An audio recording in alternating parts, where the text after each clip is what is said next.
다르게 두 번째로 가면서 조금씩 어려워지기는 하고요. 왜 그러냐면은 이메일을 쓸 일이 우리가 없잖아요. 영어로 잘 엔간하면 없잖아요. 그러니까 낯설어서 힘든 거예요. 힘든데 주어진 좀 틀이 있거든요. 틀에 맞추고 좀 이따 또 설명을 하긴 하겠지만은 이메일의 평가 기준을 보시잖아요. 그럼 틀은 엔간하면 다 알고 시험을 치니까 틀릴 일은 없고, 가시면은 글자 수 제한이 없다라고 하시면은 최대한 많이 적어주시면 점수는 잘 나와요. 그래서 엔간한 글자 수는 보통 보니까 130에서 한 150자 정도면은 만점 받을 수 있습니다. 그래서 우리는 지금은 시간을 안 잴 거고요. 시험 한 10일 정도, 7일 정도, 일주일 남기고 시간을 재고 라이팅을 할 거예요. 그전에는 시간을 너무 이제 얽매이지 않으셔도 괜찮아요. 알겠죠? 실력이 좋아지면은 시간은 자연스럽게 좋아지는 거예요. 독해도 마찬가지고요. 그래서 지금은 너무 시간 신경 쓰지 마세요. 세 번째 가시면은 교수님과 학생들 얘기 나오거든요. 맞죠?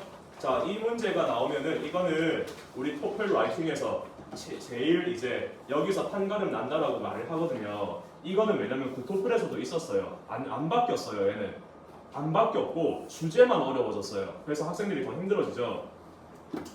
주어지는 시간은 10분이고요. 최소 글자 수는 100자이기는 한데 토플에서는 120자 이상을 원합니다. 평가 기준은 100자이긴 한데 120을 넘겼을 때 더 좋은 점수가 나와요. 일반적으로. 자, 그러면은 우리가 토플은 이제 라이팅에서 옛날엔 30점이었지만 지금은 6.0이 만점이잖아요. 볼게요.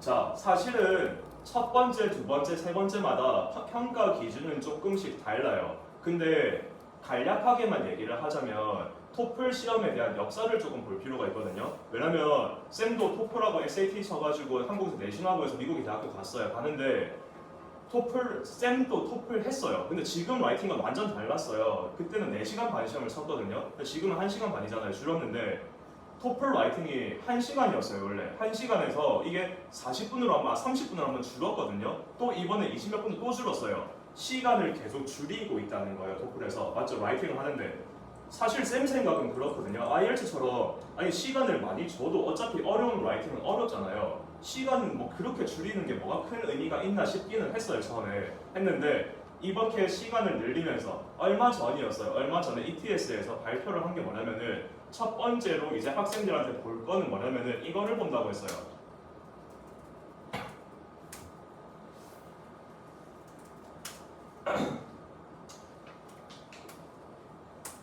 자, 이거를 본다라고 했죠. 토플 시험이 어떤 시험인 줄 아세요? 토플이라는 시험이 원래 미국이 아닌 다른 나라에서 미국 대학교를 입학하기 위한 용도의 시험이에요. 토플은 언어 능력을 보여준다는 거죠. 그래서 미국의 대학교를 보통 간다는 가정을 하에 시험이 만들어진 거기 때문에 이 시험은 시간의 효율성을 본다라고 얘기를 해요. 시간의 효율성을 보는 이유 왜죠? 미국에 가면은 라이팅 할 일이 진짜 많거든요. 모든 수업이 다 라이팅이 있어요. 쌤 진짜 웃긴 일이 있었는데 잠시만 말하다 말해줘도 돼요? 쌤이 사실 쌤 과목은 쌤 과 자체는 8년 학교를 다녀야 되는 거라서 쌤도 이제 좀 이따가 졸업식을 이번 연도에 가는데 쌤이 서면에서 수업을 하고 있었거든요. 대학교 후배를 만났어요. 여기 앞에 앉아 있어요. 얘는 지금 같은 대학교예요. 진짜 같은 대학교인데 여기 그렇다 하더라고요. 그래서 나는 물어봤죠. 아니 대학교 좀 다니고 있는데 왜 지금 토플 하고 있냐고. 그래서 이제 편입하고 싶어가지고 이제 토플을 공부하고 있다라고 하거든요. 그래서 동의하죠. 동의하지. 진짜 많이 라이팅 진짜 많아요. 진짜 이거는 더 이상 라이팅을 하다 죽겠다 싶을 정도로 라이팅 진짜 많아요. 그래서 라이팅 할 일이 너무 많으니까 학생들이 미국에 가가지고 시간의 효율성을 가지고 모든 과제를 다 라이팅을 할 수 있는지를 보겠다는 거예요. 그래서 시간에 제약을 두는 거예요. 이렇게 하면 이해가 되셨어요? 그래서 쌤이 아까 말한 대로 시간을 너무 촉박하게 가지고 이렇게 하는 거는 실력의 향상에 전혀 도움이 되지 않거든요. 근데 10일 정도 남기고 일주일 정도 남기고는 한 번쯤은 시간을 재고 연습을 하고 들어가기는 하셔야 돼요. 알겠죠? 시험 전에 또 말씀드릴게요. 그러니까 평가 기준은 이렇다. 평가 기준의 첫 번째로 시간의 효율성을 보겠다라고 나와 있어요. 두 번째는 사실 쌤이 하도 많이 강조하는 거라서 당연한 거기는 한데 토플에서는 뭐를 본다고요? 문법을 봐요. 쌤 라이팅이면 다 그렇게 저라고 하실 수 있는 데 있잖아요. 예를 들어서 IELTS라는 시험에서 라이팅에서 문법을 틀렸어요. 토플이라는 시험에서 라이팅에서 문법을 틀렸어요. 토플에서 3배 정도 강점이 더 커요. IELTS보다. 왜 그렇죠? 자, IELTS는 아까 굳이 IELTS랑 비교를 해서 좀 그렇긴 한데 IELTS는 최소 글자 수가 250, 300이에요. 토플은 제일 어려운 것도 100자죠. 그러면은 문장의 개수 자체가 현저하게 낮아지는 거예요. 개수가 적잖아요. 이 작은 이제 라이팅을 하는데 작은 수의 이제 문장으로 라이팅을 하는데 여기서 문법을 틀려버리면 이 학생은 훨씬 길게 적는 라이팅에서는 문법을 더 틀리겠다 이렇게 판단을 하는 거예요. 그래서 문법을 이제 중요시한다라고 하는데 그렇다고 쌤이랑 지금 문법 책 펴가지고 명사절부터 시작해서 모든 절 다 보고 구 다 보고 이렇게 하면 너무 재미가 없잖아요. 그래서 그런 식으로 문법을 하진 않을 거예요. 자연스럽게 여러분들이 꼭 시험장에서 써야 되는 문법만 수업 중간중간에 알려줄 거고 사실 이제 학생분마다 틀리는 문법이 다 다르거든요. 그래서 이거는 개별적으로 봐줄 거예요. 알겠죠? 그러니까 너무 지루하게 문법 잡아놓고 안 할 거예요. 안 할 거니까 이제 중요한 것들만 이해하기 편하게 설명할 테니까 그것만 따라오시면 돼요. 알겠죠? 다시 말해서 만점에 가까운 이제 라이팅 5.5점이랑 6점이에요. 그런 라이팅에서는 한 개도 문법적인 실수가 나와서는 안 된다. 그러면은 5.5랑 6이랑 충분히 가능하다. 이런 거. 서면이랑 부산대에서 쌤이 항상 강조를 하는 건데 우리 학생들 라이팅 5.5점, 특히 부산대학교 학생들인데 5.5점 진짜 많아요. 라이팅 5.5점 진짜 많은데 그 학생들의 라이팅을 쌤이 수업 시간에 보여줄 거예요. 그 학생들의 허락을 다 받았거든요. 그래서 보여줄 거예요. 보여줄 건데 보시면은 쌤 저 정도 라이팅은 나도 그냥 한다 이러실 거예요. 진짜 별거 없어요. 그렇게 별거 없는데 기본만 지키는 라이팅이 점수를 받는 거예요. 왜? 이거는 외국인들이 치는 시험이니까 자국민들이 치는 시험이 아니잖아요. 그러니까 평가 기준이 그렇게 까다롭지 않아요. 기본만 지키면 되는 거예요. 알겠죠? 자, 세 번째. 큰일 나죠? 이렇게 되면 진짜 큰일 나죠? off topic이에요. 무슨 뜻이에요? 주제와 벗어난 거예요. 두 번째와 세 번째 라이팅은 분명히 주제의 가이드라인을 잡아주거든요. 거기서 벗어나면은 이거는 진짜 공부하는 의미가 없어져요. 6.0을 받아야 될 라이팅에서 3.0까지 내려가요. 그래서 항상 우리가 이거는 연습할 때 해야 되는 거예요. 연습할 때 주제랑 벗어나지 않게 나는 항상 라이팅 연습을 해야겠다 이렇게 생각을 가지고 라이팅을 이제 해주셔야 되는 거예요. 자세한 거는 하면서 다시 알려드릴게요. 알겠죠? 쌤이 지금 오늘 라이팅의 모든 걸 다 끝낸다라고 얘기를 했는데 사실 다 끝내는 건 말이 안 되고요. 한 바퀴 돈다는 거예요. 그냥 한 바퀴를 돌고 중요한 것들을 알려준다는 건데 그래서 쌤이랑 라이팅을 한 5바퀴는 돌아야 되거든요. 돌고 또 개별 첨삭하고 이렇게 해야 되는데 쌤이 지금 스피킹이 아니라 라이팅을 먼저 하는 이유는 라이팅의 점수 받기가 더 쉽기 때문이에요. 5.5점의 라이팅 점수를 받는 학생들이 뭐 110도 있고 100도 있고 90도 있고 80도 있어요. 80도 있는데 그 학생들이 모든 과목을 다 잘 칠까요? 근데 라이팅을 잘하면 리딩도 잘해요. 원래 잘 하기는 하는데 라이팅을 잘한다고 스피킹까지 잘할까요? 그건 아니에요. 라이팅이 5.5점인데 스피킹 뭐 3.0, 3.5도 있어요. 그럼 이제 90이 나오는 거지. 그래서 라이팅을 먼저 잡으면은 모든 과목들이 좀 편해져요. 리스닝 빼고는. 예를 들어서요.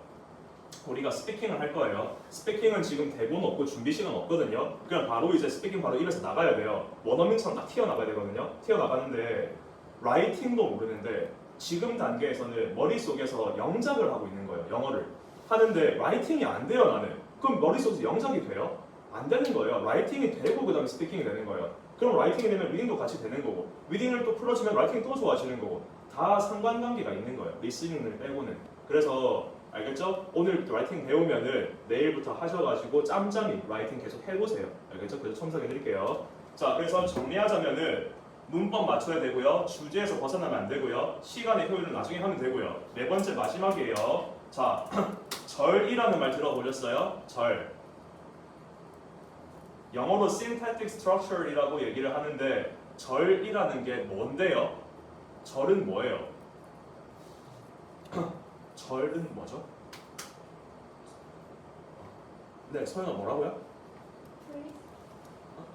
영어로 하신 거예요? 절, 아니 절이 뭐예요? 절. 우리만 하자면 명사절, 부사절, 형용사절만 하잖아요. 절이 뭐예요? 절은 문장이에요. 맞아요? 우리는 문장을 또 영어로 뭐라고 하죠? 주어 동사라고 얘기를 해요.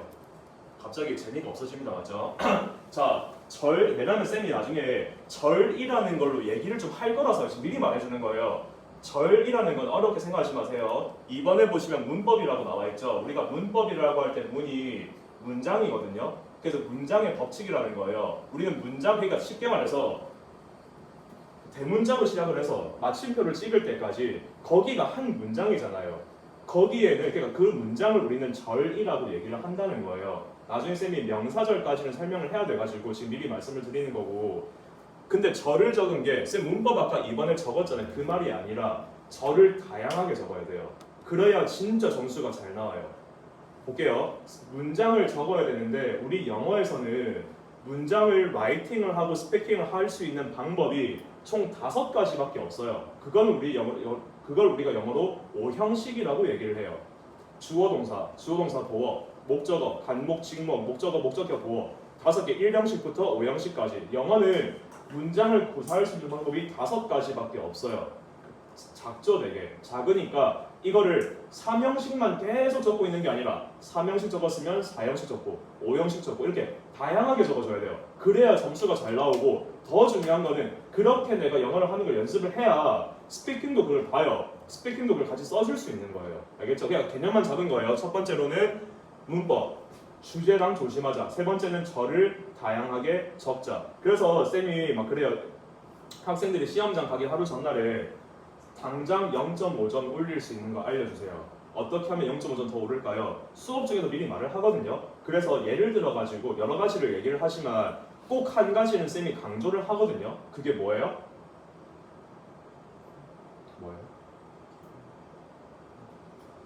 뭐예요? 절도 절이에요? 또 뭐예요? 쌤이 항상 이거 쓰면은 0.5점 무조건 올라간다, 꼭 쓰고 온나 라고 하는 게 있거든요. 나중에 수업 때도 얘기하겠지만 예를 들어가지고 첫 번째는 so that 구문이에요. 너무 뭐뭐해서 뭐뭐하다 라고 하는 거 한 번씩 들어봤죠? 근데 그거를 쓰면은 점수가 달라져요. 왜? 절이 다양해졌기 때문에. 그만큼 절의 다양성이 중요한 거예요. 그래서 다양하게 문장을 구사하는 것도 쌤이랑 배울 거거든요. 그래서 라이팅 하는 거 들어갈 거고, 아무래도 스피킹 라이팅 같은 경우에는 내가 아는 단어, 표현 이게 많으면 많을수록 적기가 훨씬 수월해져요. 맞죠? 이거를 적고 싶은데 머릿속에 이게 영어로 뭔지 하나도 생각이 안 나요. 그럼 적을 방법이 없잖아요. 이게 쌓이고 쌓여야지 적기도 훨씬 편해지는 거예요. 그래서 오늘 좀 쌓아 드릴 거예요. 알겠죠? 힘들겠지만 잘 따라오시고 매번 스피킹 라이팅 수업할 때는 표현은 매번 배울 거예요. 배우니까 전부 다 그렇다고 해서 쓸 수는 없거든요. 내가 가서 쓰고 싶은 것들을 미리 선정해 두시면 좋을 것 같아요. 알겠죠? 첫 번째로는 구동사부터 먼저 들어갈게요.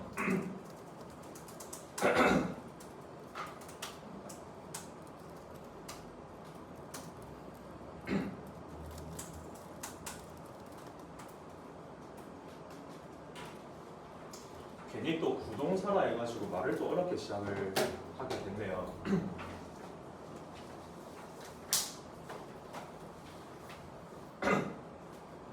자, 7월 달에 방학 7월 8월 되면 쌤이 제본 떠가지고 교재를 다 드릴 거거든요.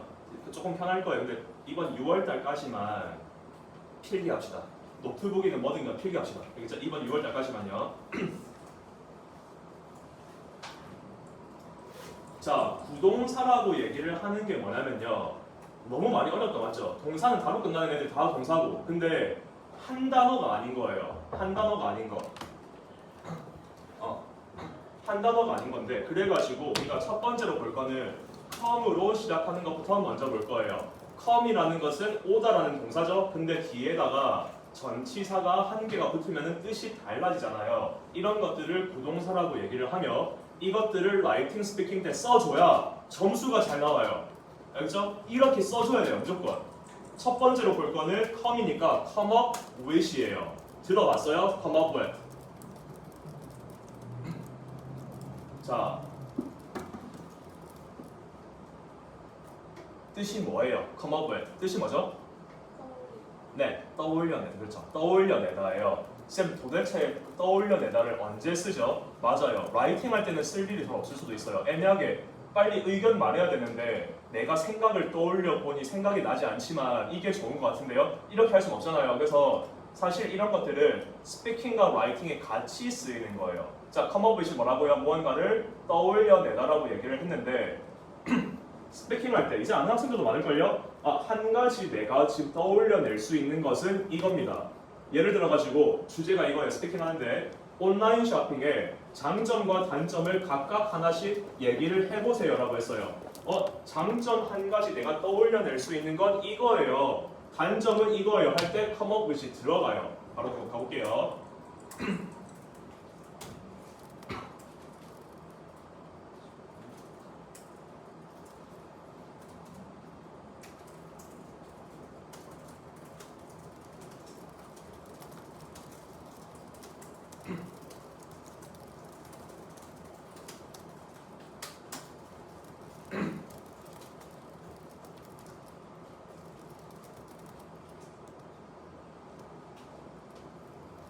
이거 발음만 오늘 스피킹 안 할 건데 살짝 정돈만 시키는 건데 스피킹은 발음이 진짜 중요하거든요. 발음만 좋아도 4.5도 시작해요. 스피킹, 토플 스피킹은 주제랑 다 벗어나도 발음만 좋고 와 얘는 뭐 미국에서 나온 발음이 왜 이래서 딱 생각만 들면은 무조건 4.5부터 시작해요. 진짜로.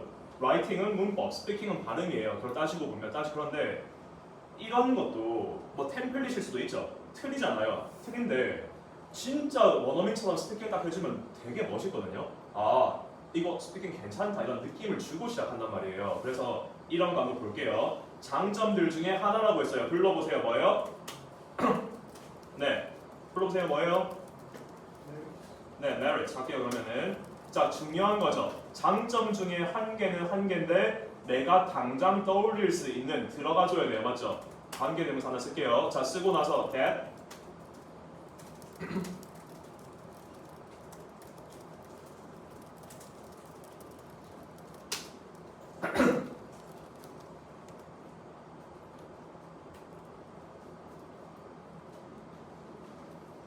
나중에 스피킹 또 해보면 알겠지만 이런 거 안 쓰고 그냥 장점은 첫 번째로 장점은 이거고요. 두 번째로 단점은 이거예요 하면 진짜 진부해지거든요. 스피킹이 진짜 남들처럼 똑같이 first of all, good, secondly, good 하면은 진짜 스피킹 재미없거든요. 그러니까 그런 거를 없애기 위한 거예요. 지금도 보면은 나오죠. 스피킹에서 가장 좋아할 만한 이런 것들.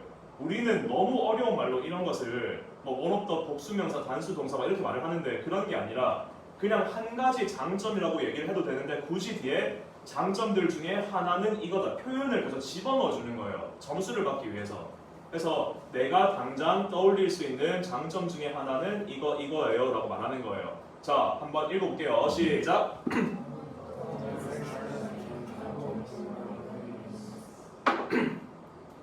자, 한 김에 해버립시다. 여기 나와있죠? 스피킹 할 때 끊으세요. 끊고 여기 끊고 됐을 일 되게 많잖아요. 그러니까 one of the merits that I can come up with right away 이게 아니라 어떻게 하라고요? one of the merits 하고 한번 쉬고 그 다음에 that I can come up with right away 이런 식으로 한번 쉬고 쉬는 타이밍 알려주는 거예요. 이거 잘하면 진짜 원어민 같아요. that 발음만 잘해도 that 뒤에 그러니까 쉽게 말해서 that이 끊기는 게 아니라 앞이 끊기는 건데 다시 말해서 뭐요? that 뒤에 주어랑 붙는다는 거잖아요. 이 발음만 잘해도 진짜 원어민 같아요. 그래서 that I can come up with right away가 아니라 that I can come up with right away 달라요. 맞죠? 읽어볼게요. 자, 처음에는 one of the merits 하고 끊고요. that I can come up with right away is 뭐뭐뭐라고 했어요. 붙일게요. So one of the merits that I can come up with right away is 뭐뭐뭐. 자, 읽어볼게요. 시작. 네, 좋아요. 자, 그래서 come up with 뜻이 뭐라고요? 무언가를 떠올려내다. 이거는 리스닝도 굉장히 많이 나와요. 맞죠? 네. 자, 우리 쌤이랑 그래도 조금씩 본 학생들은 이거 하면 쌤 뒤에 뭐 할지 바로 알걸요? 뭐 할 것 같아요? 뭐 할 것 같아요? 오늘 진짜 안 도와주네 오늘 맞으세요? 뭐 할 것 같아요? come 했으면 뭐 할 것 같아요? 이거는 시험 나가서 무조건 써야지. 아니 이거 주제를 안 타거든. 스피킹 라이팅 할 때 뭐요? come across 맞죠? come across. 와 학생들 시험 다가오면은 스피킹 시험 준비해가지고 come across를 얼마나 쓰는지 아예 그냥 대본까지 다 만들어놨어요. 쌤 이거는 주제를 안 타는 것 같아요. 무조건 말을 하고 올게요. So people are able to come across a wide range of people from different backgrounds. 이 문장 자체를 애들이 얼마나 많이 쓰는지 쌤이 방금 말한 게 서로 다른 백그라운드에서 온 다양한 사람들은 만날 수 있습니다. 이 말을 지금 한 거예요. 주제를 진짜 안 타더라고요. 뭘 다 해도. 그러니까 이거는 come across 같은 경우에는 정말 많은 학생들이 내가 꼭 시험장 가서 쓸 거야. 스피킹 라이팅 다 쓸 거야라고 들고 가는 표현 중에 한 개예요. 자, come across 본 적 많이 없죠? 이거는 대통령들 연설 같은 거 들어보시면 되게 많이 나와요. 자, come across 원래 뜻은 뭐냐면 우연히 무언가를 접하다 마주하다거든요. 그냥 이렇게 들으면은 진짜 쓰잘데기 없어 보이거든요. 우연히 접하다 마주하다 언제 쓰노 스피킹 라이팅 할 때 할 수 있는데 무조건 쓰여요. 자, 볼게요. 예를 들어가지고 스피킹 문제에서 그런 게 나왔어요. 너는 SNS를 자주 활용하는 편이니? 얘기 나왔어요. 그래서 나는 이제 그렇게 말한 거죠. 내가 지난날 밤에 우연히 유튜브에서 이러한 영상을 봤어요. 아니면 이럴 때 책을 봤어요. 친구 따라서 우연히 영화 보러 갔어요. 이 사람을 처음 만났는데요. 오늘 크리스 처음 만났어요. 전부 다 common cross예요. 방금 말한 거. 동사가. 무슨 말인지 알겠죠? 안 쓰일 것 같은데 내가 그냥 마주하다. 남들은 다 뭐 써요? meet, face, encounter 이런 것들 쓰거든요. 이런 거 쓸 때 우리는 뭐 쓴다? come across 이런 거 다 써주는 거예요. 다시 말해서 사람일 수도 있고 물건일 수도 있고 뭐든지 다 상관없는 거예요. 주제를 안 타는 거예요. 그래서 오늘은 기억만 하세요. come across라는 걸 굉장히 많이 쓴다고 했다 쌤이. 이렇게 기억만 하셔도 괜찮아요. 알겠죠? 진짜 영어에서 많이 쓰는 표현이거든요. 저거는 사실은 come across보다는 came across를 쓸 더 많죠. 과거형을 많이 쓰니까 시험에서는. 그렇게는 한데 일단은 우연히 무언가를 접하다. 그냥 우연히를 빼도 괜찮아요. 그냥 접하다 이렇게 가져도 돼요. 자, 이렇게 오늘 구동사부터 해가지고 단어 표현들을 쭉쭉 배우고 있는데 여러분들이 뭐냐면은 우리가 예를 들어서 뭐 토익이나 뭐 탭스도 있나? 뭐 어쨌든 토익 같은 시험이에요. 그러면은 단어를 외우기만 하면 돼요. 그죠? 단어를 빈칸에 집어 넣어야 되니까 외우기만 하면 되는데 토플 같은 과목은 스피킹 라이팅이 어려운 과목이기 때문에 이런 것들을 외우는 건 의미가 없어요. 뭘 해야 되는 거예요? 응용을 시켜야 돼요. 이 말이 더 어렵죠. 이게 더 재밌는 개념인데 이게 come across를 했으면은 내가 아직까지는 내게 안 됐거든요. 이 표현을 내 거를 만들어야 돼요. 그 첫 번째로 어떻게 해야 된다고요? 예문을 만드셔야 되는 거예요. 내가 라이팅 준비를 하고 있으면은 타이핑 적으시고요. 스피킹을 준비하시는 거면은 그냥 안 적고 읽어보세요. come across라는 걸 넣어가지고 문장을 만들어봐야 돼요. 문장 딱 3번만 만들어 보면은 내 거 되거든요. 진짜로. 진짜 내 거 돼요. 바로 표현이 내게 돼야 돼요. 이게 토플을 공부하고 있는 거지만 결국 여러분들의 그냥 그냥 이제 말하는 영어로 말할 수 있는 능력을 최대한 어쨌든 간에 원어민처럼 만들려고 하는 거예요. 하는 거니까 토플도 좋지만 여러분들의 앞에도 그냥 이제 영어로 말할 수 있으니까 더 좋아지는 거예요. 겸사겸사로 더 좋아지는 거니까 예문 좀 만들어 보세요. 꼭 알겠죠? 예문 만들면서 공부하셔야 돼요. 진짜 쌤 그랬거든요. 어젠가 그랬거든요. 막 예문 만들고 표현이 이제 많이 쌓인 학생들도 있으니까 그런 학생들은 진짜 원어민 한번 보고 싶을 거예요. 이거 한번 다 써보게 그냥 내가 다 해놨으니까 저 원어민 대화하고 싶을 거예요. 진짜라니까요. 그 정도로 돼요. 네. 자, 했고요. 그 다음에는 calm down with입니다.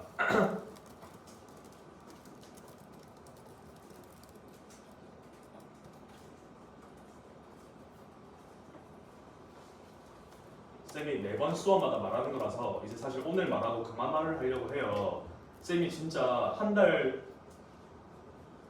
month and a half인가? 어쨌든 한 달 반인가 한 달 전부터 계속 학생들한테 그랬거든요. 숙제로 제발 딴 숙제 안 내줄 테니까 악마는 프라다를 이거 좀 보고 오라고 제발. 이거 한 계속 말했었어요. 근데 본 학생도 있고 안 본 학생들도 있는데 그거를 보잖아요. 토플에서 쓰는 표현들 다 나와요 거기서.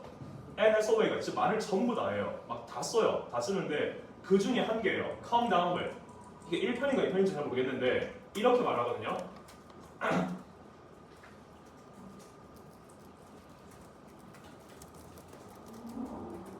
이렇게 말을 해요.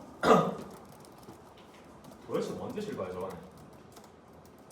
I was coming down with a flu-like symptom 이라고 얘기했어요. symptom은 증상이고요. flu-like는 감기와 비상이에요. 그러니까 지금 뭐라고 하는 거예요? 이게 그 과거가 아니라 현재라고 해볼게요. I was가 아니라 I am으로. 자, I'm coming down이라고 flu-like symptom이라고 얘기를 했어요. 감기와 비슷한 뭐가 있다? 기운이 있다. 뭔가 아픈 건 아닌데 아플 것 같다. 아플 기운이 있다. 내가 그때 좀 약간 감기 걸릴 뻔했었거든요. 그 말을 했던 거예요. 그래서 come down with 이거는 좀 약간 아픈 질병 쪽으로 해가지고 그럴 좀 기운이 있다. 아니면은 I'm coming down with a food poisoning 이렇게 말하면은 어차피 식중독 걸린 것 같은데요. 뭐든지 다 쓸 수 있는 거예요. 이거는 사실 스피킹 때 쓰는 거긴 하거든요. 내 경험 얘기할 때 어쨌든 하나만 좀 알아두세요. 알겠죠? Come down with은 뭐뭐 하는 기운이 있다. 이렇게만.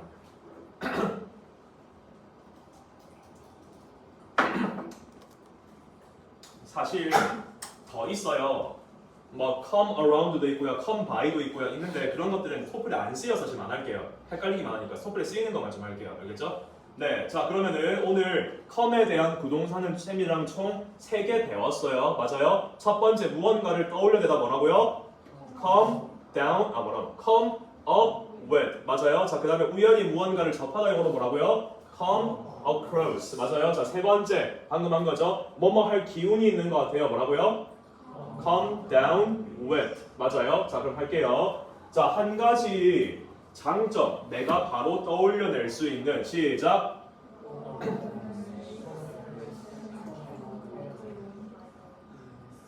네 괜찮아요. 네 한번 더 해볼까요? 시작. 그것 중에서 하나였죠. 원업도였죠. 시작.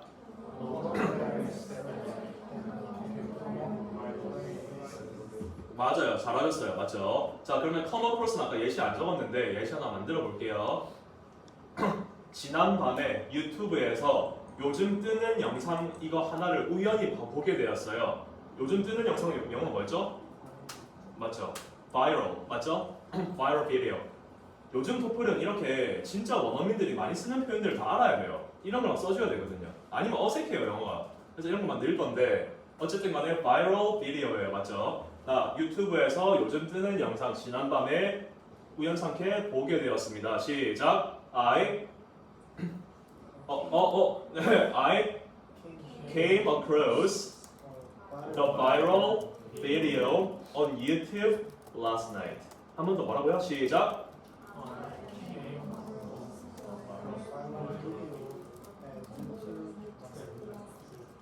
너는 반항하는 거야? 한마디를 안 하는 거야? 마지막으로. 아니야, 너 해봐. 지난밤에 뜨는 영상을 우연찮게 봤습니다. I came up a viral video on YouTube last time. I came across. 민영아, came across 뭐지? I came across viral video on YouTube last night. 좋아요. 자, 그 다음에 come down it 할게요. 자, 감기 기운이 어제 감기 기운이 있었어요. 시작. I was coming down with a cold yesterday. 맞아요. 한 번 더 시작.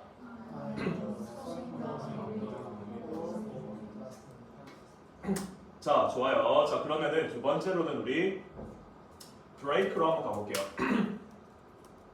자, break는 사실 그렇게 많이 할 건 없고요. 개인 경험 얘기할 때, 스피킹 할 때 좀 쓰일 것 같고요. 아니면 뭐 라이팅도 개인 경험이 있으니까 쓰일 것 같고요. 아니면은 리딩, 리스닝 때문에 좀 알아야 돼요. 특정한 뜻이 좀 있거든요. 그래서 외운다기보다는 오늘 적어놓으면은 한 번, 두 번, 세 번 정도 다음에 한번 쓱 보세요. 그냥 알겠죠? 첫 번째는 break up입니다. 이거는 좀 아실걸요? break up. 갑자기 여자친구나 남자친구가 하는 행동이 이상해요. 갑자기 평소 같지가 않아요. 그래서 물어봅니다. 이제 물어봐야 되잖아요. 어떻게 물어봐요? Are you breaking up with me? 물어봤어요. 무슨 뜻일까요? break up. 헤어지다. 그렇죠. 헤어지다. 이제 커플도 되고요. 결혼한 사이도 돼요. 헤어질 때 break up 이렇게 얘기를 해요. 이거 안 하려고 했거든요. 분위기 망칠 것 같아서 일부러 안 하려고 했거든요. 근데 생각보다 많은 학생들이 스피킹 때 저거를 예시로 쓰더라고요. 그래가지고 쌤이 이제 그냥 이제 해봤어요. 하는 김에. 자, break up 이렇게 얘기를 하고요. break의 과거형은 뭐예요? broke 맞아요? broke 맞아요? 네. 자, 그 다음에 자 break 갈게요. 자, break down이에요.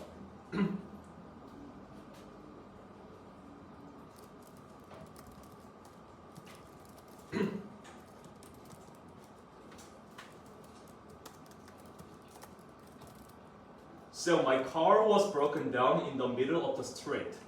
길 정중앙에서 차가 어떻게 됐다고요? Was broken down. 고장났다고요. 자, 그래서 기계나 차나 이 두 가지 종류에서 고장이 날 땐 우리가 break down이라고 얘기를 해요. 쓸 일은 없지만 리스닝 같은 데서 굉장히 많이 나와요. 리딩도 마찬가지고요. 그래서 보면서 이 브레이크 업인가 브레이크 다운이 뭐고 이거 생각하실까 지금 말씀을 드리는 거예요. 알겠죠? 나오니까요. 자, 그 다음에 자 브레이크 아웃도 있거든요. 이거는 진짜 리딩 리스닝에 많이 나와요. 우리 아직 토플 리딩 리스닝 모르시는 학생들도 계시겠지만 마지막 유형에 가면 아카데믹이라고 있거든요. 그게 뭐냐면 구토플에서 넘어온 건데 특정 주제를 가지고 예를 들면은 뭐 스테토스코프예요, 청진기예요. 그럼 이거에 대한 뭐 역사 들어도 재미도 없죠. 막 이런 거 뭐 더플러 이탈, 도플러 효과 이런 거 막 나오고 이렇게 하면 그거를 보고 조금 전문적인 지식을 바탕으로 문제를 내는 거잖아요. 겁주는 건 아니고 막상 해보면 그게 제일 쉬워요. 나중에 막상 해보면은 그게 제일 쉬운데 그런 데서 역사 얘기가 꼭 막 나오거든요. 역사 얘기가 출제가 돼요. 역사 얘기가 나오면은 브레이크아웃이 맨날 나와요. 왜? 브레이크아웃 뜻이 뭐기 때문에?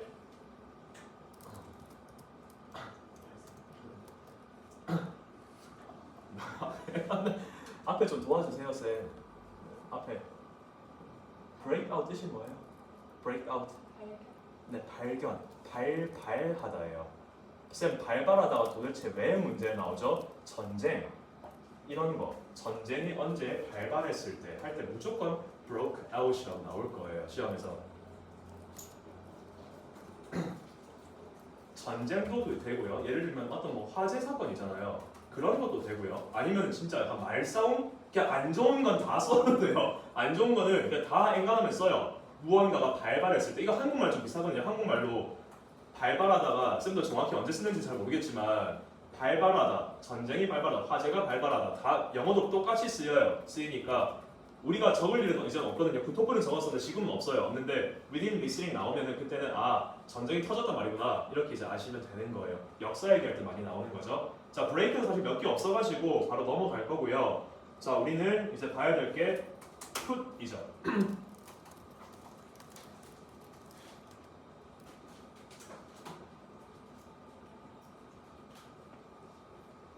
자, 처음에 볼 거는 put on이거든요. put on을 일반적으로 다 아실 거예요. 뭐죠? 왜 집중을 또 해요? 갑자기 put on인데. 네, put on. 뭐죠? 입다. 입는 건데 이게 왜 알려주냐면 그런 질문이 나와요. What is the very first thing that you do in the morning?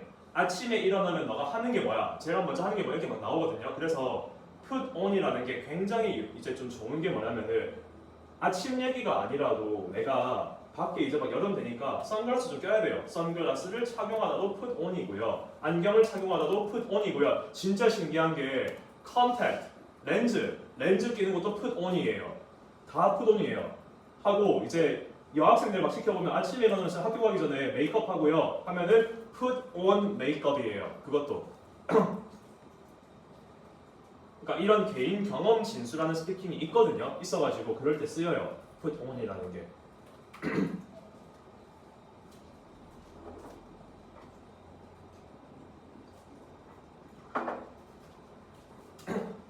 on이 나왔으면 바로 얘도 나와야겠죠. up도 나와야겠죠.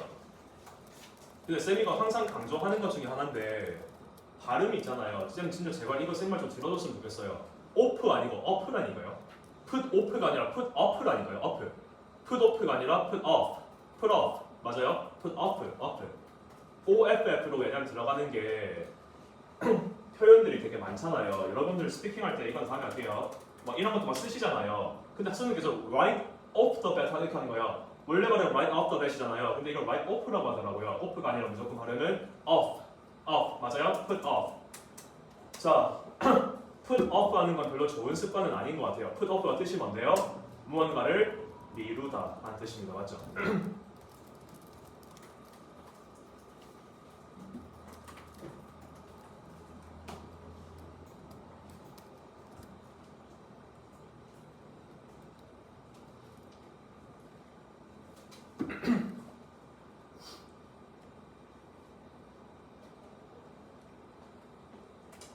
자, 나중에 여러분들 이메일 쓰시고요. 스피킹 개인 경험, 라이팅 개인 경험 얘기하실 때 put up with 같이 쓸 수 있을 것 같아요. 리드나 영어나 보면은 어떤 거를 봐도 한 번쯤은 나올 법한 표현 중에 한 개입니다. come across만큼 그런 표현이에요. 뭐 자주 쓰이진 않을 것 같아서 좀 그렇긴 하지만 우리가 put up with 이렇게 얘기를 해요. 이메일 쓸 때 예를 들어가지고 조건부로 걸린 게 내가 뭐 온라인 쇼핑몰 사장이에요. 손님이 환불건이 들어왔어요. 근데 내가 지금 사과를 해야 돼. 하면은 이렇게 얘기할 수 있어요. Thank you for putting up with the inconvenience. 이렇게 얘기할 수 있어요. 그러면 put up with이 무슨 뜻일까요? 불편함을 참아주셔서 감사합니다. 이런 거예요. 근데 우리가 영화나 드라마나 이런 것들을 보잖아요. 보면 put up with은 보통 사람한테도 되게 많이 써요. 막 니는 이제 막 지긋지긋하다. 니는 이제 더 이상 내가 못 참겠다. I can't put up with you anymore. 이렇게 해가지고 더 이상 이게 좀 참기가 좀 약간 한계가 왔다. 이럴 때 put up with 이런 거를 쓰는 거죠. 왜냐면 뜻 자체는 견디다의 뜻이에요. 참다 견디다인데 그런 의미가 아니에요. 이거는 못 참겠다 할 때 쓰는 거예요. 그래서 불편하셨겠지만 참아주셔서 감사합니다. 이렇게 아까 쓸 때 이메일 쓸 때도 그런 식으로 적는 거고요. 사실 이거는 쌤 지금 무슨 말 하시는 거예요? 이렇게 할 수도 있는데 직접 써봐야 알아요. 그러니까 쓸 타이밍이 오면 쌤 다시 알려드릴게요. 알겠죠? 그냥 이런 게 있구나. 지금 정리하고 있으니까 그냥 이런 게 있구나 이렇게 마시면 돼요. 괜찮아요. 자, 근데 뒤에 거는요. 진짜 바로 쓸 수 있어요. put in입니다.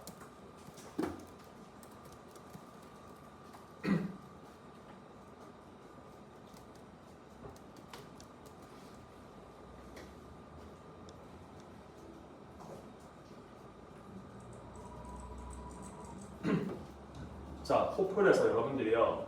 to get the score that you expected. 여러분들이 기대했던 그 점수를 받기 위해서는요. 어떻게 해야 되죠? put in extra effort. put in extra effort. 뜻이 뭘까요? 받기 위해서는 뭐 해야 된다고요? 그렇죠. 무언가를 이제 effort가 나왔으니까요. 그러니까 effort를 거의 같이 붙여 다니긴 하거든요. 더 노력을 해야 돼요. 아니면은 시간 투자를 좀 더 해라 하면은 put in extra hours 이렇게. 그러니까 투자하다는 뜻이 좀 바꿨겠네요, 맞죠? 시간이나 노력 따위를 투자하다 이런 식으로 좀 보시면 될 것 같아요.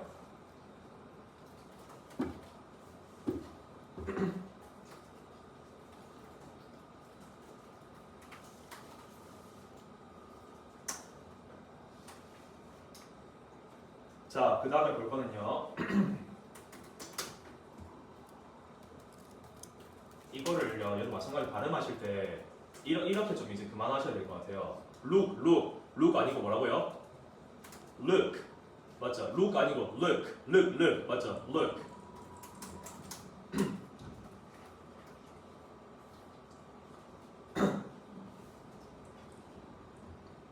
자, 첫 번째는 look for입니다.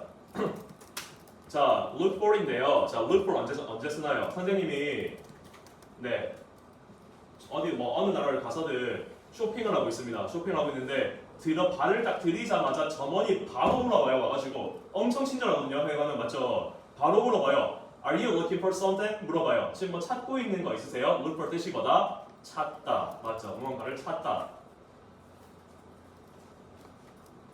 쌤이 이런 거 왜 말합니까 지금? Look for 좀 있으면 look into도 할 거거든요. 이런 거 왜 말해요? 하는 거. 우리가 검색하다, 찾다 이런 거를 쓸 일이 굉장히 많거든요.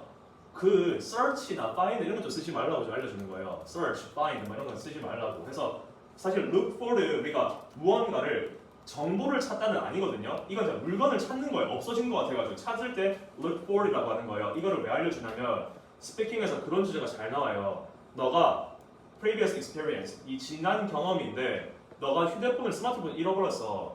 그때 어떻게 했는지 얘기해봐. 이렇게 막 그런 질문들이 나와요. 인터뷰할 때.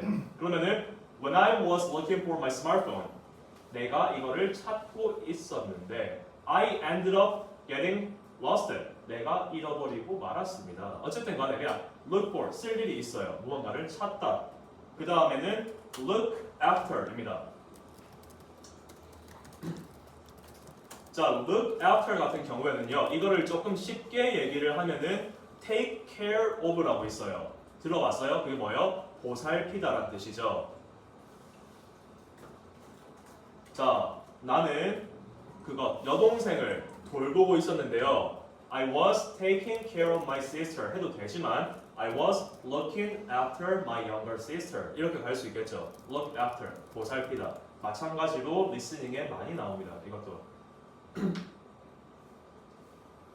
자, 여러분들 좀 이따가 이메일 쓰시기도 한번 해보실 건데요. 특히 이메일 쓸 때 이거는 빠질 수가 없어요. 뭐게요? 힌트. 아, 고마워요. 자, 좋아요. 뭐예요? Look forward to. 맞죠?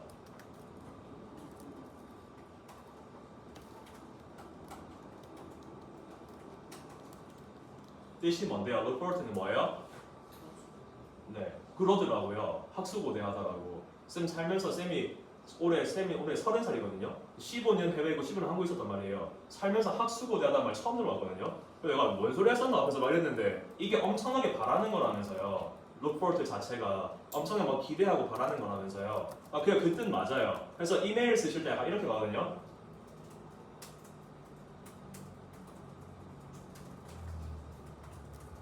뭐 이런 식으로 우리가 우리에 대한 무언가에 대해서 의견을 좀 나눠볼 수 있는 가능성을 기대하고 있습니다. 진짜 정중하죠.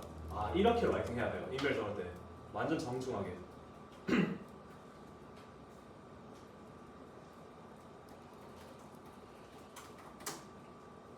자, 그래가지고 아까 쌤 그러면은 search 하지 말라고 했잖아요. 정보를 검색하다인데 정보 검색하다 할 때 search를 하기 싫으면 뭘 해야 돼요? look into를 하시는 거예요.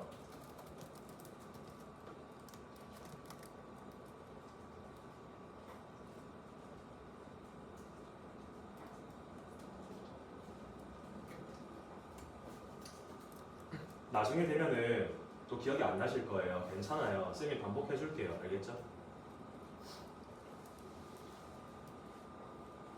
이게 스피킹 라이팅 때문에라고 지금 하고 있기는 한데 결국은 여러분들이 리딩이랑 리스닝 하실 때도 이런 것들이 나오거든요. 해석하고 듣기에 더 편해요. 그래서 이제 알려드리는 거니까 나중에 리딩 리스닝에서 나와도 이거 한번 들었던 것 같은데 언제 봤지? 하고 한번 다시 보게 되면은 무조건 그 기억이 날 거예요. 그렇게 영어 공부하시면 돼요. 알겠죠? 단어 외운다고 시간 투자 너무 많이 하지 마세요. 자, 그 다음에 자, look up to.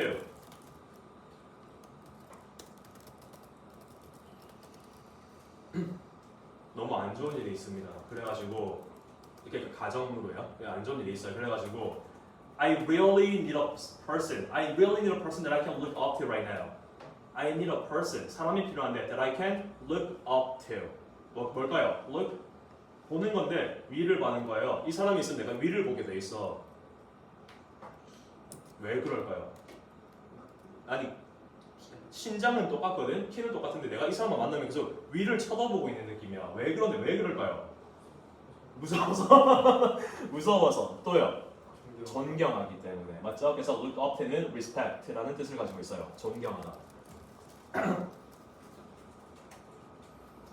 자, 반대로 look up이 존중이었으면은 look down은 뭐겠어요? 깔보다가 되겠죠. 뒤에 전치사만 틀려요.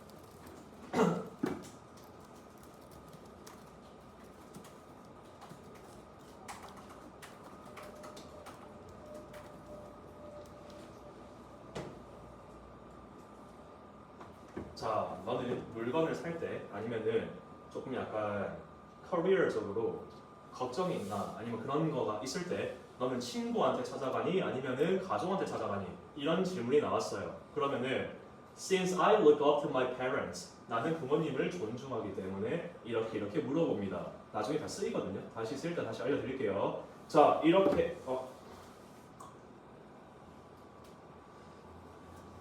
여기까지 합시다.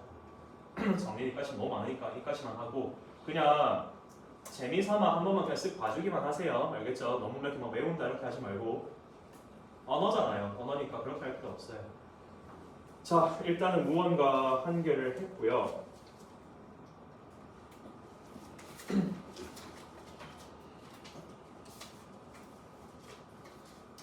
조금 이따가 큰 라이팅을 하기 전에 여러분들 이메일 한번 펴보세요. 이메일부터 정리하고 들어갈게요.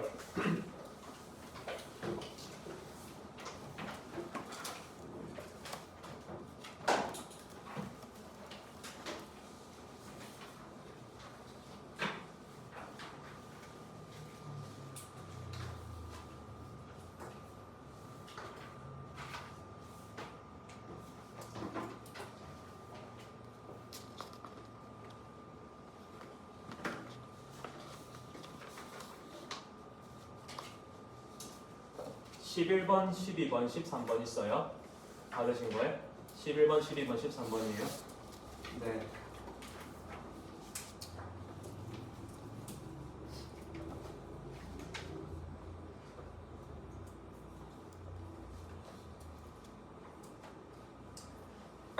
자, 이메일은요, 뭐 이런 식으로 나오고요. 13번을 잠시 볼 건데, 항상 그냥 이야기라고 생각하시면 돼요. 이야기라고 생각해서 지금 회사에서요, 내가 선물로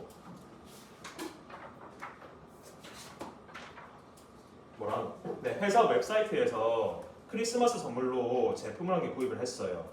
자, 그래서 돈까지 지불했고 5일 걸린다고 했는데요. 아직까지 물건을 받아보지 못했습니다. 이거는 상황이에요.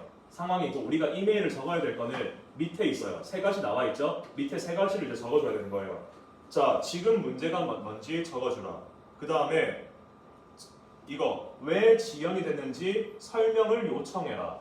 세 번째 같은 경우에는 자, 해결 너네 어떻게 할 건데? 환불해 줄 거야? 뭐 할 거야? 물어봐라. 이렇게 나와 있어요. 그리고 맨 밑에가 제일 중요하죠? 어떻게 나와 있어요? Write as much as you can and incomplete sentences라고 나와 있어요. 쌤 아까 말했죠? 이메일은 포인트가 뭐다? 최대한 많이 라이팅을 해주는 거다. 자, 조금 약간 능글맞다 하나? 어쨌든 간에 좀 그런 선생님처럼 능글맞은 사람이 되게 이거 잘하거든요. 왜 그러냐면은 주제가 3개밖에 없는데 그잖아요. 주제가 3개밖에 없는데 어떻게 라이팅을 최대한 많이 할 수가 있죠? 하는 걸 쌤이 보여줄게요. 한국말로 할게요. 알겠죠? 자, 첫 번째 주제가 나왔어요. 자, 문제를 정확하게 얘기를 해라.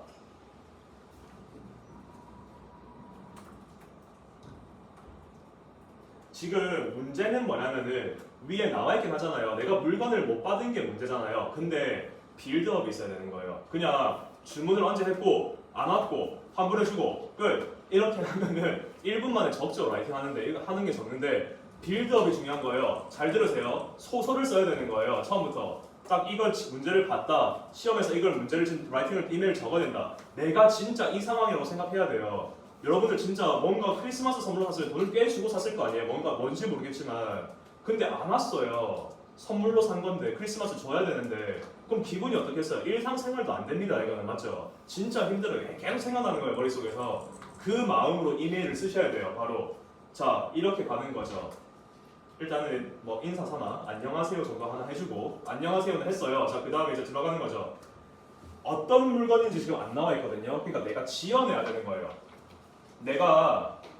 내 지금 여동생이 지금 많이 아프거든. 그 병원에 입원했는데 여동생 주려고 웹사이트에서 휴대폰을 한 대 구입을 했어. 이 구입은 내가 2,000불을 주고 샀고 5일 걸린다고 해서 크리스마스에 맞춰서 구매를 한 거야. 근데 아직까지 안 와가지고 여동생이 더 아픈 거 같아 지금. 그래서 이거를 나 빨리 해결하고 싶은데 어떻게 해야 될지를 모르겠어. 이까지가 첫 번째 주제. 이건 안 나왔잖아요. 안 나왔는데 거짓말해가지고 내용을 부풀려주는 거예요. 이거를 원하는 거예요. 토플에서는.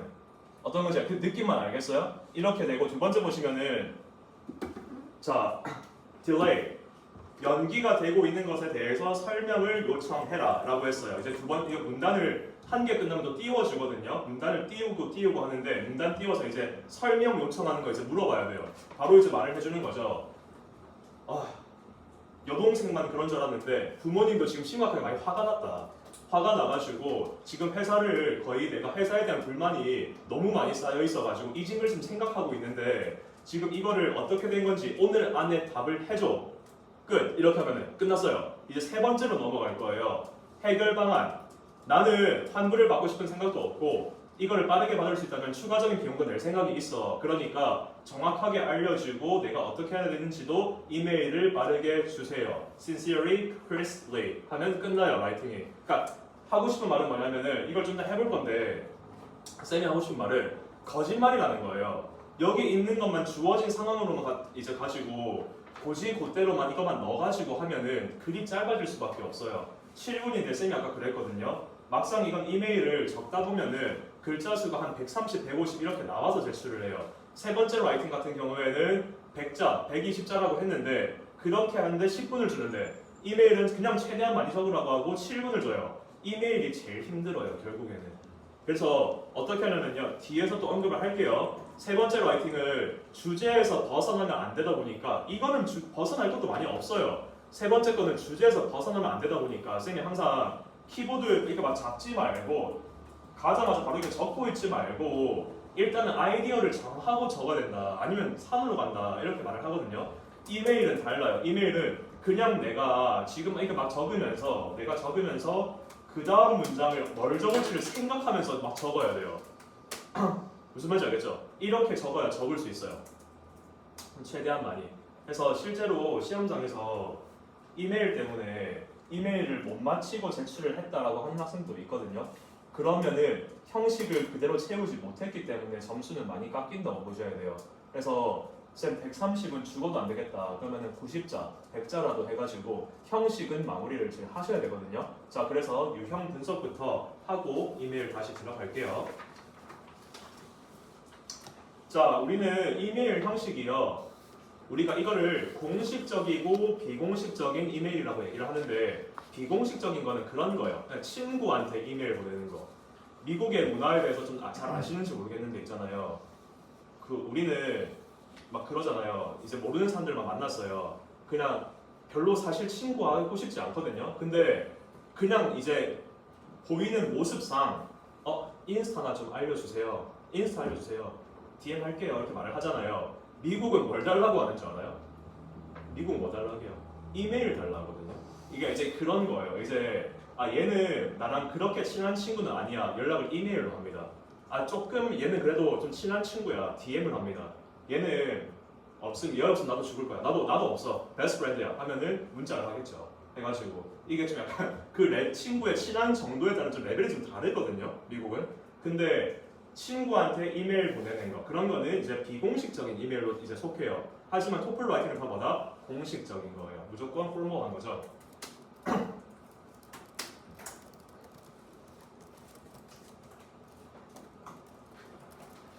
자, 토플에서 주로예요. 무조건은 아니에요. 주로 여러분들이 시험에서 마주를 하실 거고 준비를 하고 가셔야 될 이메일의 유형은 총 5가지입니다. 형태는 다 똑같아요. 똑같은데 내용만 달라질 뿐이에요. 자, 첫 번째 여러분들이 준비하고 가셔야 될 거는 자, on email to a customer. 자, 고객한테 내가 아까 그랬잖아요. 내가 온라인 쇼핑몰 사장이에요. 고객이 잠재적 고객이 있다고 생각을 하고 이메일을 보내는 거. 이거 해서 첫 번째 유형은 내가 사장이야. 고객에게 이메일을 보내는 거야. 이게 첫 번째 유형. 자, 두 번째예요. 자, 두 번째는 a job application. 직업의 그거 레주메 내는 거야. 해가지고.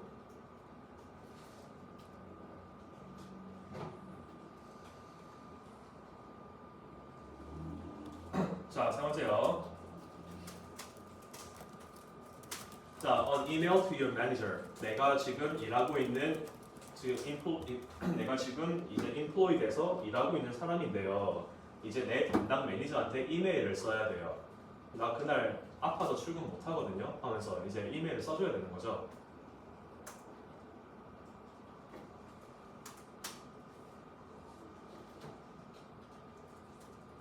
우리가 방금 한 거죠.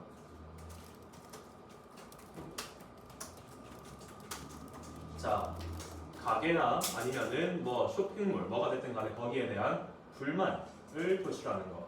이것도 되게 많이 나오기는 해요. 샵이 아니라도 그냥 뭐 관리 사무소일 수도 있고요. 그게 뭐 우체국일 수도 있고 세관일 수도 있고요. 막 불만 표출하는 거. 불만 표출하는 게 좀 쉬워요. 사실은 그나마 다른 것 중에서. 자, 그다음 5번째로 볼게요.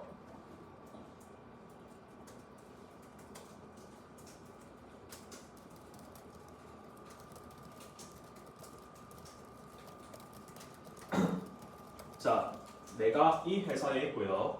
다른 회사에 이메일을 보낸다고 생각하는 거예요.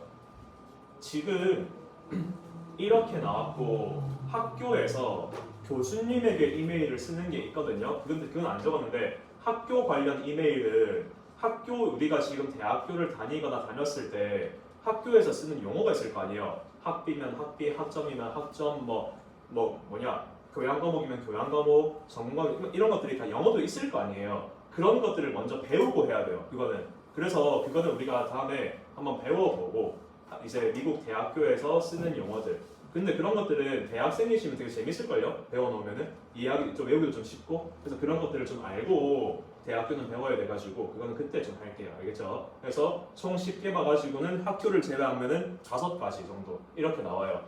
쌤 5가지를 그럼 다 따로 뭐 외워서 하는 건가요? 틀은 똑같아요. 틀은 똑같고 내용이 달라져요. 내가 직업에 지금 내가 이거 이제 취직하려고 보내는 거랑 불만 보내는 거랑 같을 순 없잖아요. 그게 그러니까 내용이 다르고 쓰는 단어 표현이 조금씩만 달라진다 보시면 되는 거예요. 알겠죠? 어쨌든 간에 최대한 많이 써가지고 제출을 하는 거 이메일이라고 하는 거고요.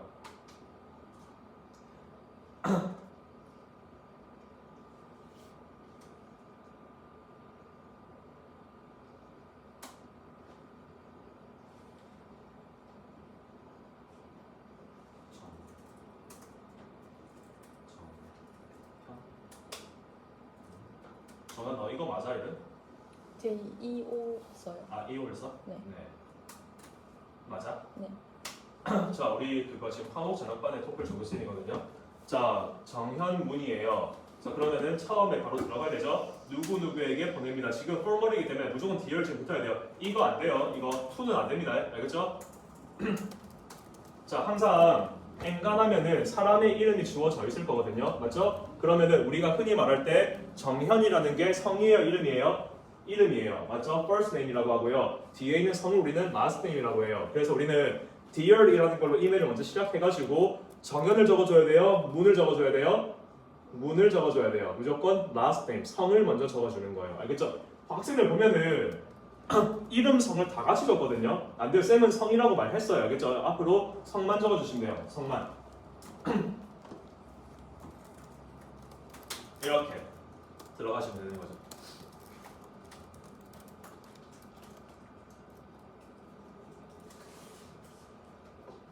자, 토플 시험을 치는데 누구에게 보내는 것이 받는 이메일을 받는 사람 이름이 적혀 있지 않아요. 그럼 어떻게 해야 되죠? 누군지 모르겠지만 받는 이에게 보냅니다. 뭐예요? 맞아요. 뭐죠? To whom it may concern. 누군지는 모르겠어요. 근데 받는 이에게 보냅니다라는 거예요. 정확한 이름이 나와 있으면은 성만 써서 적어주시면 되고요. 모르겠으면은 모르니까 to whom it may concern 이렇게만 넘어가시면 돼요. 근데 그렇거든요. 예를 들어가지고 이름은 안 나와 있는데 질문에서 너의 교수님에게 이메일을 보내는 거야. 너의 매니저에게 이메일을 보내는 거야. 이렇게 나와 있잖아요. 그때는 to whom 이거 쓰면 안 돼요. 교수님한테 보낸 거잖아요. 이름만 안 나와 있을 뿐이지. 그때는 dear professor, dear manager 이렇게 가시면 되는 거예요. 이해했죠? 이게 제일 첫 번째로 가서 적으실 거예요. dear 적고 뭐뭐뭐. 쌤이 여기 마침표 적었어요? 콤마 적었어요? 네, 콤마 적었죠? 한 번씩 보면 첨삭할 때 보면 마침표 많이 나오거든요. 마침표 아니고 콤마예요. 알겠죠? 자, 그래서 이거에 관련해서 조금 뒤에 배워볼 건데, 네, 뭐 했어도 쌤이랑 뭐 조금씩밖에 안 해본 학생들이라서 토플 어때요? 이 정도면 좀 할만해요? 괜찮아요? 쌤 지금 너무 힘들어요. 빨리 토플도 괜찮아요? 그렇게 재미없는 거 아니에요? 괜찮은 거 같아요? 네, 그러면은 10분만 쉬고 우리 이어가지고 할게요. 잠시만 쉬세요. 멈췄다가 하자.